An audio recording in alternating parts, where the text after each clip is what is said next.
Black economic empowerment is one of those things in South Africa that you either think is great or you think it's appalling. Well, somebody who's in the latter camp is Gerhard Papenfus. He's the chief executive of NEASA, and he wrote one of the most strongly worded attacks on BEE that I can remember.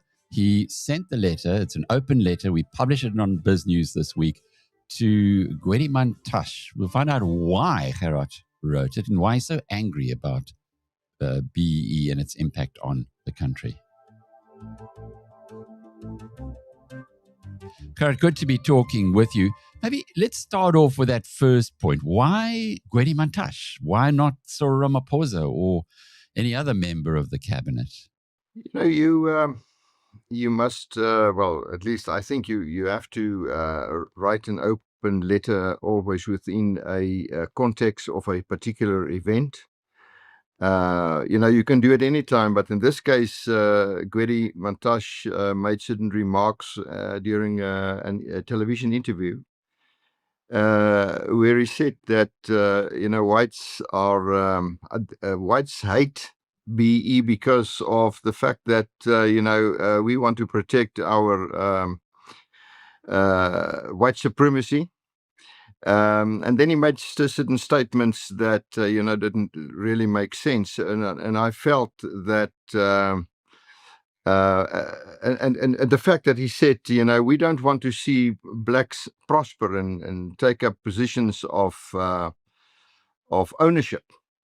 And so I had to respond to that and just point out to him that he's simply wrong. And also that it's not a question of white anger also. And it is, I think everybody, except those that really benefit, and if you can call it benefit from the scheme, doesn't like it at all. I mean, we detest it. And it's costing the country so much that, so I just putting it right with Gwede. You say you detest it, you don't hate it. I think for some people observing this, that'll seem like semantics. What do you mean by it, though? Well, hate is I just say that the word hate is there's a bad connotation to the word hate, but it is a terrible thing that what it's doing to the country cannot have any amount of approval from our side or from anybody. So he used the word hate, and I just I don't want to use the word. I don't want to be filled with any form of hate. So I don't walk around daily. Hate is something that fills your mind, your being, and I don't want to be filled with hate in any way. So, but I think you're right if you say there's an amount of semantics to this. But I mean, we see the impact it's having on the economy and on people, and so I just wanted to let him know he's wrong. And first of all, why we detest this thing, and what is going wrong. We see it. We live that daily. We see businesses struggling because of this, because this is no longer a normal economy. No, we don't live in a normal economy. We live in an economy where a economic structure is created, an unnatural economic structure where certain people get preference not on the basis of merit, but purely based on political alliance and color. But Gerhard, you also use very, very strong language. And I'm wondering here whether you're going to actually get through, because often when one sits in a room, two people, we do tend to be able to find each other through not attacking each other. But your letter, you use some big numbers. You call it inherent fraud. What do you mean by that? And where I'm going with this is everybody then who complies with BE, are they committing fraud? Are they part of the whole criminality in your view? Well, if let's see where the money goes to. what it was doing to the for instance, state-owned enterprises that's keep being kept in existence. I mean, the whole system is based on coercion. That's first of all. If you want to partake in the in the broad economy, this system is built in such a way that it trickles down to the lowest level. If you want to compete or even participate in the economy, you have to participate in this model. Now, the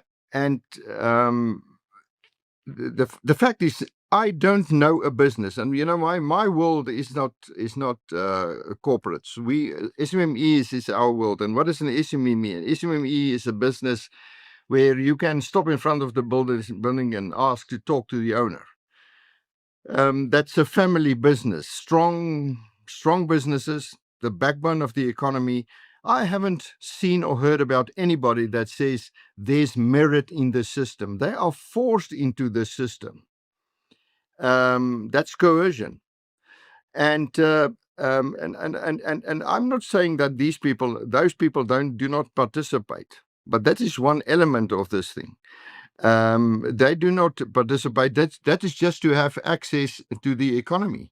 But it excludes a huge number of businesses that can offer better quality products at better prices. So this is an elitist system that allow only for certain people to participate, and that costs the country a lot. If you drink a bottle of water on an SAA flight, you must understand that this bottle of water could have been purchased for 5 rand. And but the moment it stands at your seat and you drink out of that bottle stands there for a huge price. And that is the difference between what it really costs and what you get it for, that bankrupts an airline. And yeah. Yeah, no, I'm really interested as well in the psychology that you use here by saying that the beneficiaries feel almost empty, that they haven't really achieved anything. And just explore that a little bit more. Give us some more insight on that. Are you of the opinion that the people who benefit from BEE are saying, well, I didn't really earn this. I got it because I was advantaged and I know the right people. And as a result, that casts a pall on any business success in South Africa. Is that where you're driving with that argument? Well, I'm saying that if to be a successful entrepreneur, that brings some satisfaction, huge amount of satisfaction. Creating something out of nothing, building something from the ground, determining a need in a particular environment, and then on that basis start building a business from the ground. Now, that makes entrepreneurs a special kind of people. And everybody, you don't grow from entrepreneur to businessman. You always, if you're an entrepreneur, you build something from nothing. What you've done with Biznews, you built something from nothing. That brings an amount of satisfaction, and that quality always remain in a person. That always remains there. If you get somebody that joins you at the top and enjoy the benefits of what you've created, you can never enjoy the fruit of your labor in the same manner. So I think that leaves you empty. And the example you set to your family, even your children, they know you haven't created this. There's something that goes missing, and the people that now benefit through that will pay a price for that. I mean, the wealth that's, and I don't use the word wealth because wealth is something with more substance.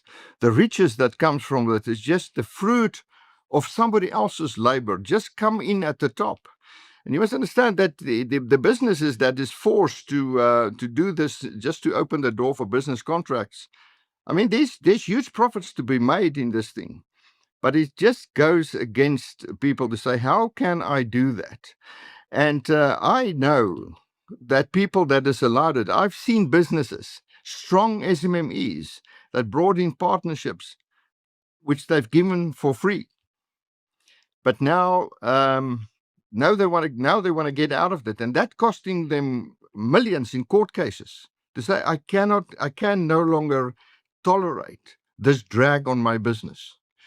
I haven't seen a single SMME that says, this was a good thing. I wanted to do it. I looked for a partner. I found it. Now, I don't say, when people buy into your business and they buy into a business, there's something that people do buy into businesses. Then immediately it's a different thing.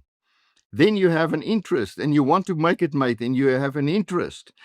But there are people that only money they make is directorships in businesses. Now, you don't have an interest for that business to survive. If you fail here, then you continue to something else.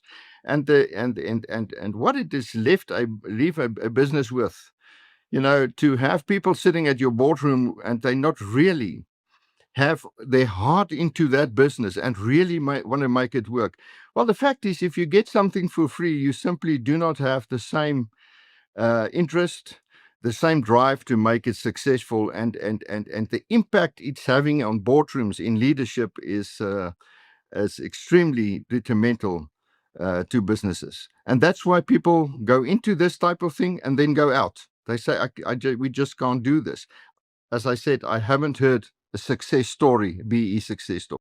It's certainly coming from the heart, and there's deep passion here. But on the other side, there's also a view that the arguments that are being forwarded by people like organizations like NEASA are just to try and shore up the privileges that were enjoyed in the past system. How do you respond to that kind of so let's just say Gwede wrote a response to you. First of all, he probably doesn't want to read what you wrote because it's against his worldview. But let's just say that he did. And he wrote to you and he said, no, I can see this. You're just wanting to shore up the white privilege. What's your response to that?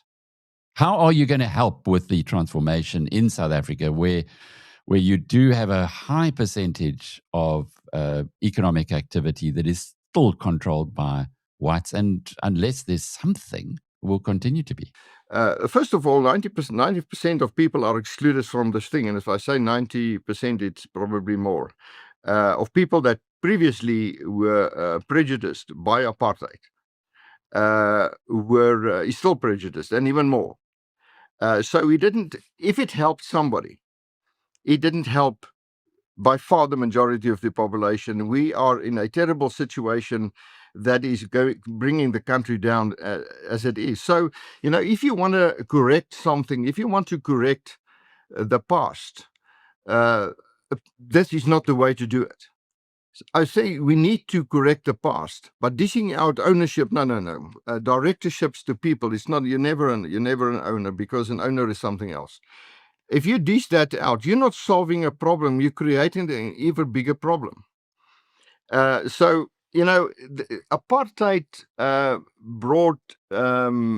had certain results, and of sort.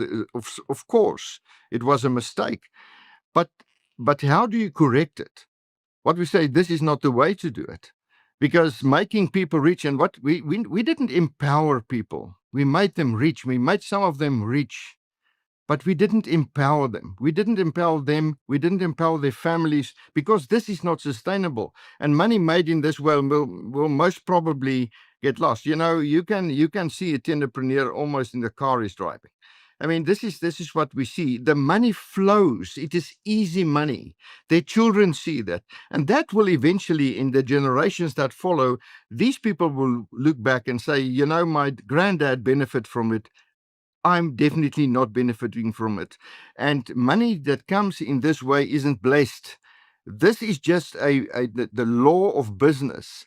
It's easy money, and it will go. It will leave you at some point. And so, how do you sort it out? There must be a better model. But if you want to, the businesses I'm talking about, This comes through hard work. There's no doubt about it. And I believe, there were people in the apartheid system that got farms and things and all kinds of things. I know that. But to repeat that as a model to just create a form of riches is not a sustainable model. Now, people that enjoy the benefits will say, no, it's now sustainable. I say, no, well, the effect of something, the real effect, it will come in generations. Your children will determine whether this model was a successful model. Because when the money dries up, you will not know how to create it, and the money will dry up. The money that's pumped in, the billions and billions that's being pumped into this system to make it work, because it can't carry itself. So at some point, the money will dry up, and what will you do then? How will you create money when you've all your life got money from a system that kept you alive? So you might enjoy the riches, the bling for now, but at some point it's going to bite you. And I think there's an inherent realization of that and fear for that day. That's why people take as much as they can now to protect themselves against that day, because the wealth that's being created is just not normal. It is not just not normal. The figures that you see, where does that money come from? How does it happen?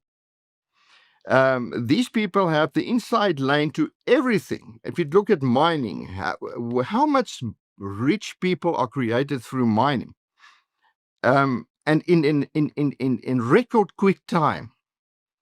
Well, that is not normal. You learn absolutely nothing. There's no, you're not taught an ability to create wealth. And in fact, you don't understand what it means and how money is made. And if the argument is, well, I want to protect wealth, white wealth, no, that's simply wrong. I think there's nothing more that we want is to see people coming out. And in fact, we see the township economy that's running in the billions. I'm talking about hundreds of billions even. And there we see entrepreneurs doing their thing. That's wonderful. My greatest desire, what I would love to do for white business, is to say, how can you participate in that rising economy? Because there you find real entrepreneurship. But they don't enjoy this wealth, but they enjoy a much higher quality of living, because every cent you make create a sense of satisfaction. I've done something today. I've contributed to the advancement of a particular society. I filled a need. I've looked after some other people's children while they were doing their business. Whatever it is, that's real wealth. But it's not spectacular. People look after their money. The fact that you see how people spend their money now, you realize they don't understand where it's coming from. It's easy money and it's not sustainable. Isn't that the nub of this whole argument? Is perhaps the definition of an entrepreneur? The way that if you had been trained in Moscow and in the Soviet Union and you'd been told that capital is bad and labor is good, and you've got that in your head. You say that National Democratic Revolution, which was drafted in 1920, is still something really good. That actually you're coming with a mindset, like the man you wrote the open letter to, which is so far removed from your mindset. So what is an entrepreneur from your perspective? And what is a parasite? You use that word in your open letter, that those who are benefiting from BEE are actually parasites. Just explain the distinction between them. Well, a true entrepreneur, first of all, establish that there's a need. And that's something that, that's why entrepreneurs often fail. True entrepreneurs fail. They think they establish a need, and then they just find out later on there was no need. It's not sustainable. And and everybody fails. You fail, you start again, and you learn through it. This is the process of entrepreneurship. I've been through this. It is, you've got to do this, and and then you start doing it, and then you learn through all the difficulties, because and most of all, at many occasions, entrepreneurs start doing businesses, starting ventures with their backs against the wall, sitting doors closed, and you've got to do something, and you try something, and often.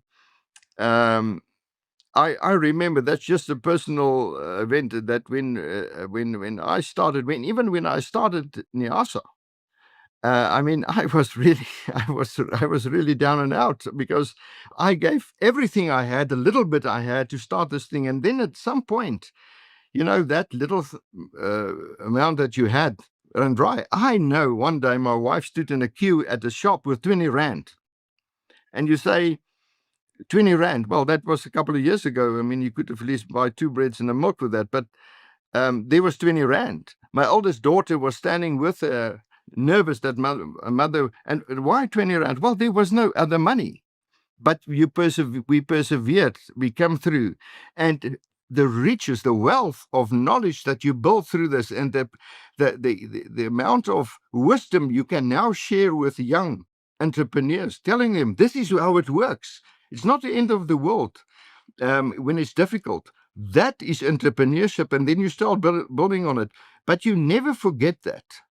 And you don't spend all your money in illustrated wealth, cars and houses and bling and all this empty stuff. That's entrepreneurship. And you see entrepreneurs, even when they make it, they just don't illustrate it, because they understand that there are market powers that can really hurt you. You live in it. You're a bit, you're humble. Parasites, they come in at the top, and I think that's what happens with these guys that haven't learned it. They do not know where money comes from. They're suspicious about money. When they look at you, they think it came easy, and that's why they want to access that easy money. They want to ride on the success that somebody else has built over 10, 20, 30, 40 years. They want to ride on that. And that's a parasite. And the parasites might make no benefit, bring no benefit, make no contribution. That's a parasite. So, and I've had conversations in my office that people come and offer help, and then you find out, no, the plan is something different. There's another plan to it. You want a free ride? No, I'm not going to give you a free ride. So that's the difference between entrepreneurship. And entrepreneurship is ownership. You take ownership. This is me. And you know that if this fails, there's no back door. This is it. And you looked after it. And so you can almost see the difference. You can observe the difference between somebody that's an owner who understands what it takes to make it, and somebody that is just having a free ride. And well, the fact is, if people don't understand this, if you haven't gone through the motions, you never understand it. If the only thing is the car and the house, and the bling, the show, that's because you don't understand it, and it will bite you at some point. And the example that we set, and unfortunately, I've just spoken about the township economy. That's something beautiful. One hope and pray that those young people doesn't get restless or ongeduldig, where they say, "But I want to get rich, and I want to do it quickly," and then they become tenderpreneurs, and then they lose that. One only hope that they love this thing, that quality of life, to get up and be driven by the fact that I've got to give it all today. And real entrepreneurs make it on the basis of the service, the filling of a need in a society. The other guy just come in for a free ride, and there's no other word than a parasite for that.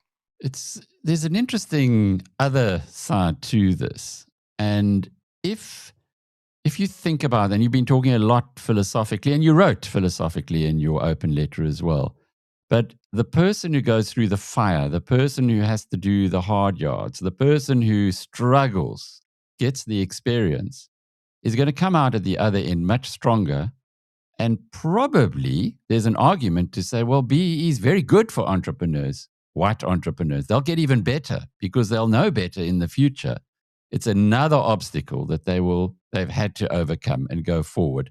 I know this is all philosophy, and you certainly wouldn't think that that your members, who are mainly entrepreneurs, need yet another obstacle in their way. But it is an interesting way of looking at it.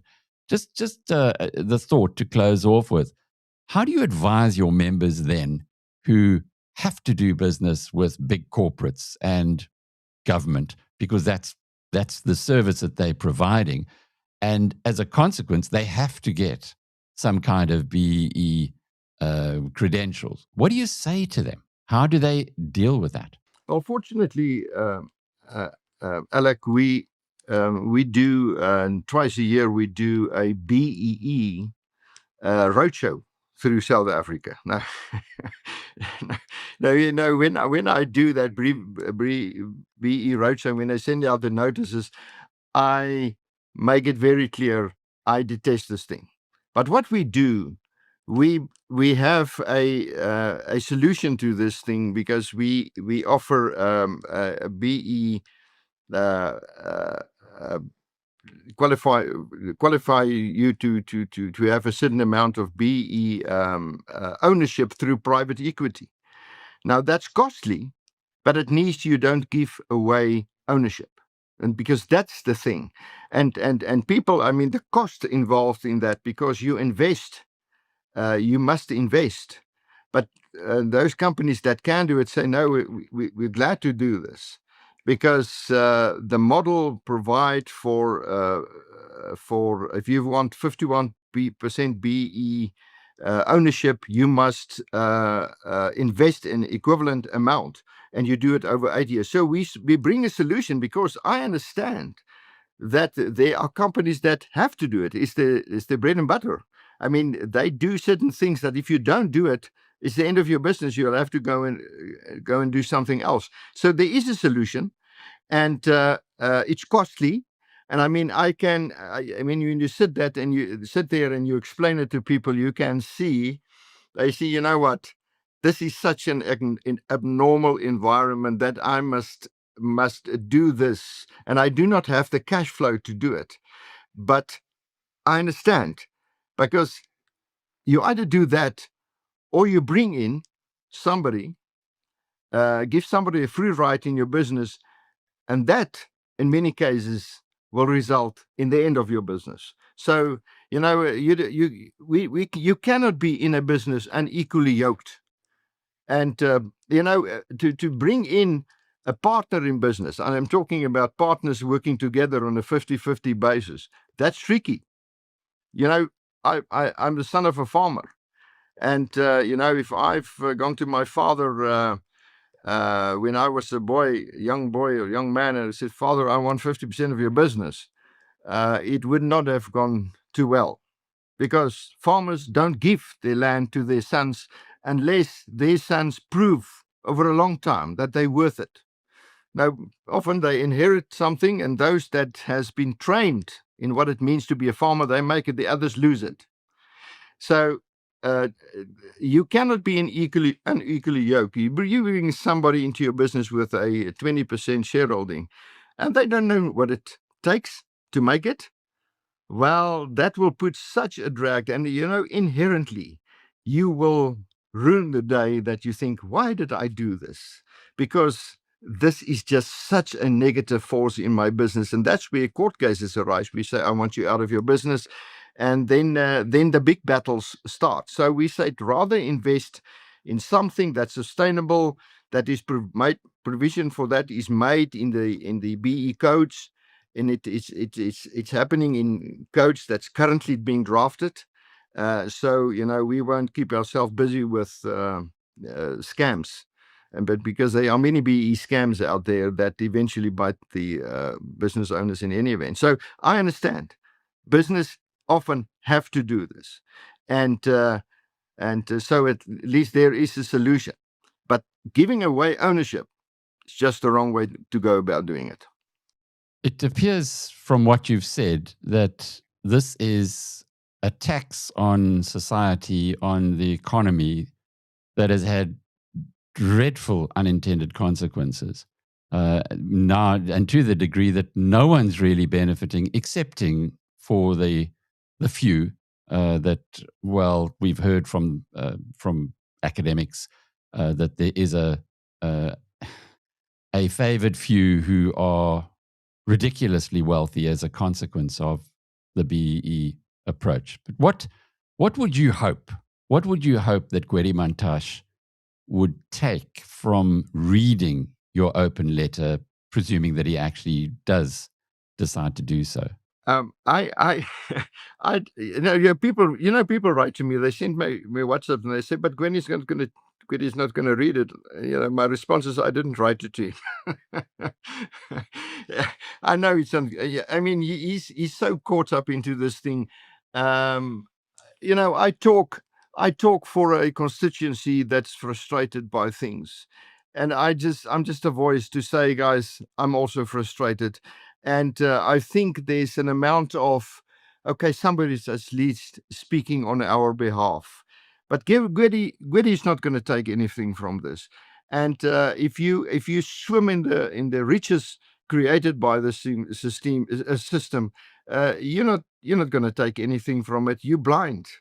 Let's believe it. But there will be a day. I mean, what I want to happen is that the groundswell, the opposition against this thing, that people understand what is doing it, that the system is unpopular, but it must become more unpopular 100 times more. Because it needs to be pushed out. The country cannot afford this. It is bankrupting the country. I've mentioned amounts, and I don't know what it is. What it is actually cost South Africa? How many building projects? What it has cost us in terms of power generation in South Africa, where contracts has been established, given out for the building of power stations. These things has cost us 3, 4, 5 times more than it was supposed to cost us. And the cost is not only the money that went into those contracts, but the lack of electricity provision over the last years has almost broken the economy. So, and there you can go to each and every element. This thing is just wrong. So, but they don't see it, and I don't expect it. I don't expect a call from one tenderpreneur that says, "Gerhard, you know what? I'm converted now. It's wrong." No, this is not going to happen. The push against this, the groundswell against this must just increase. Well, if you're a beneficiary of something, you will be looking for reasons why you should remain a beneficiary. But maybe just help us here. If there were the abolition of BEE, let's just say in the next election, there's a different bunch of political players who come in, you get almost a groundswell of opinion that says this is one of the things we don't want, and it is abolished. How would that impact the business sector? How would that impact entrepreneurs in the way that they view the future? If BE is done away with, and each and every contract is awarded on the basis of quality and price, and everybody has equal access to the economy. And like I've said it and I say it again, the turnaround in the economy won't take years. It will take weeks. It will take weeks. On my way to my office, there's a particular road between my house and my office. Every time there's rain, the potholes get bigger. Then they are fixed, and they last until the next rain. Now, the cost for the fixing of that pothole is enormous. It's done over and over and over. I went to my parents' farm in the Free State, and I stopped on the way next to people on the way people were fixing the road in the Free State. And I looked at it and I said, guys, when I come back on Sunday afternoon, this will not be here anymore. What you're doing here will not last until Sunday. That was Friday afternoon. When I got back on that particular point, on that Sunday afternoon, that fixing of the road, the repair of the road, no longer existed. Now, people are continuously making money out of this, but it's somebody else is paying for it, and it's our tax money. So, award prize. Now, what will happen? Will that exclude people from the economy, people that need to be uplifted? No, it's not supposed to. But jack up the way you render your service, and you will get a contract. If you can do it at a better price, but similar quality, if even better, you get the price. But what we're doing now is we tolerate the poor service delivery because the system is kept alive and naturally. But we learn them nothing. And that will bite them eventually. It will bite them. It will bring those empires down. It will take some time, but those that participate in the scheme will lose it. That's a universal law. Gerhard But the Papenfus. economy can be fixed in days. Gerhard Papenfus is the Chief Executive of NEASA. I'm Alec Hogg from Biznews.com.